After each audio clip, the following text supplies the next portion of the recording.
Okay, today I'm going to talk about hypertension or high blood pressure. High blood pressure means that your blood is pumping at a higher rate than normal through the arteries. It can contribute to a number of serious conditions like heart attacks and strokes. It's really important that a client that suffers from hypertension does keep active and exercise.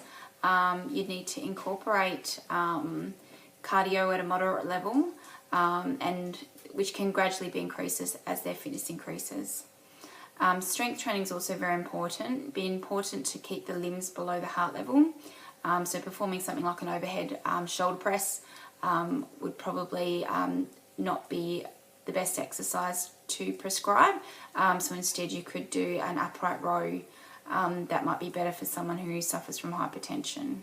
It's also really important that the client stretches fully at the end of the session and brings that heart rate back down to a normal level.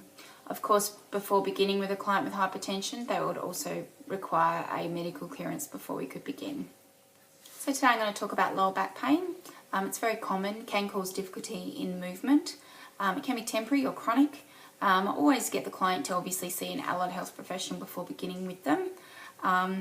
Movement can be really beneficial for people suffering with lower back pain. It is important to keep movement and daily exercise as we need to strengthen the muscles to support the spine. So we want to be strengthening the leg muscles, the core muscles, and the muscles in the back. As we get stronger, this will relieve the pain that they may be feeling. You do have to be careful what sort of exercises you do prescribe for someone with lower back pain, as you don't want to do anything that might aggravate the pain or put more stress on the ligaments of the spine.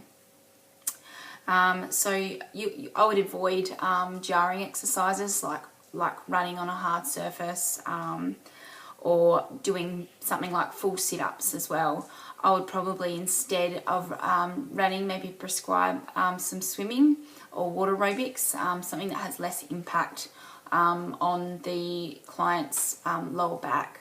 I may also prescribe, instead of a full sit-up, using a fit ball that's going to support the lower back, but you're still getting the benefit of strengthening those core muscles. It's really important that at the end of a session that the client also stretches appropriately so that they're not creating any more problems with their back or with any other parts of their bodies. Okay, I'm going to talk about knee injuries now. Common knee injuries can include tendon and cartilage tears.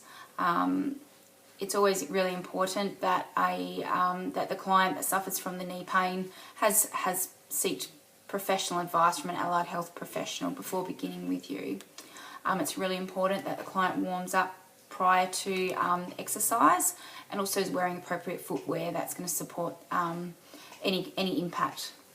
It's important that a client avoids jarring or sudden motion side to side, and avoid bending the knees, the legs to a point where the knees sit over the toes.